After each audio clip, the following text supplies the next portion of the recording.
The Romans came to Galicia in the 1st century before Christ. They were small detachments that were looking for a land to conquer.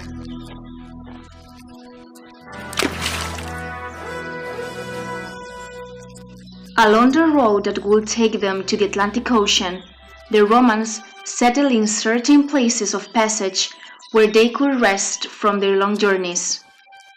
When placing their camps, they always had in mind 3 basic requirements. The first was the existence of a nearby river to have water to drink.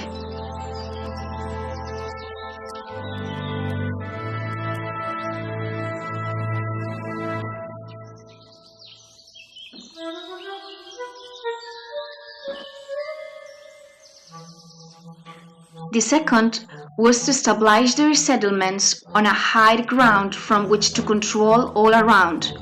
And third, that the defense of the camp will be done in high places of the land.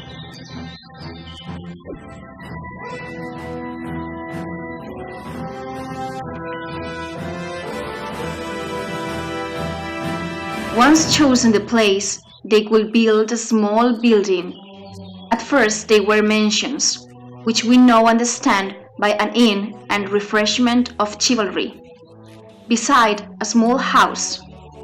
In these settlements, a small guard and a small number of fully Romanized inhabitants would live together, reaching eventually form a small town. This place gave rise to the city we know today as Santiago de Compostela.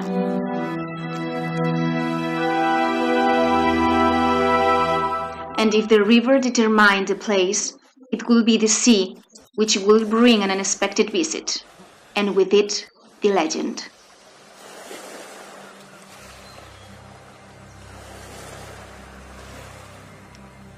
In the mid-1st century after death, 2 men set off on a small boat from the port of Jaffa, Palestine. Their names were Athanasius and Theodore. They carried with them the remains of James, the son of Zebedee. They began a new journey in an old boat without oars, guided by their master. They walked down the main ports of that time to reach the Galician coast. Specifically, they arrived at Aeria Flavia, and after tying the boat to a stone, continued their journey on foot with the remains of his master. This stone will give rise to the current name of the place, Padrón.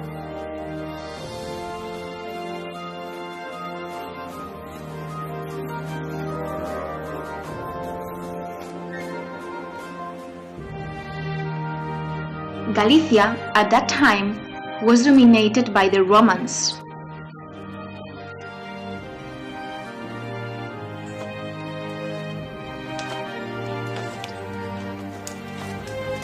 Athanasius and Theodore came to a small Roman settlement located on the top of a hill, a place that would be marked forever.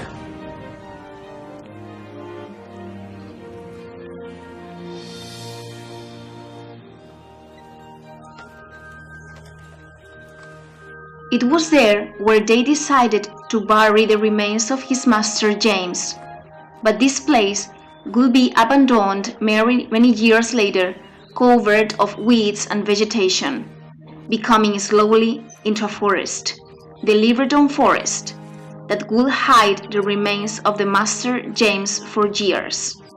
James, the son of Zebedee, the same man who centuries later will be known by the name of Santiago.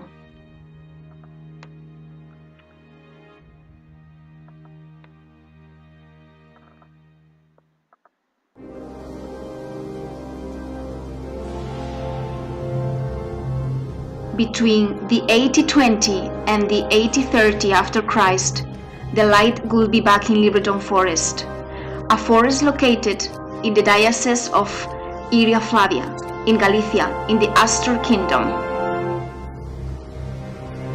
An hermit who lived near the mountain saw one night a strange phenomenon. An extraordinary light illuminated the heart of the forest and suggested a place. His name was Pio, and the place was none other than an ancient mausoleum, an old abandoned tomb for centuries. Pio thought that those lights had a supernatural value, so quickly he went to tell his discovery to the highest religious authority of Iria Flavia, Bishop Theodomir.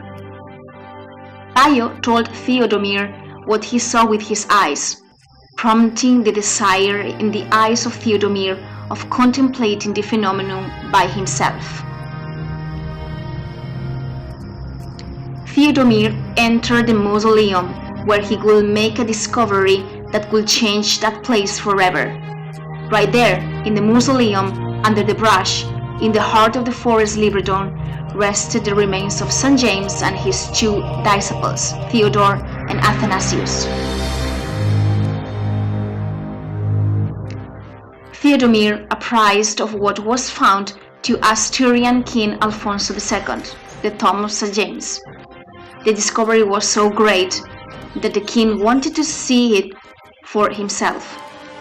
The King Alfonso rode out along a path, the first path in which a pilgrim would travel to the grave of Santiago, the primitive way. Alfonso II would thus become the first pilgrim who visited the tomb of St. James. He commanded to build a small church, a basilica over the mausoleum, so people everywhere could visit the apostle.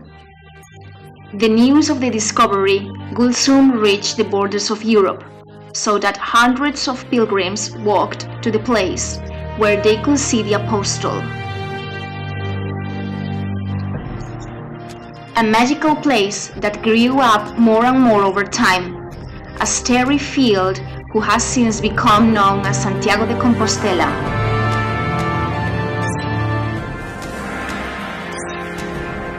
Many men since then approached to him, creating new routes and roads to Santiago.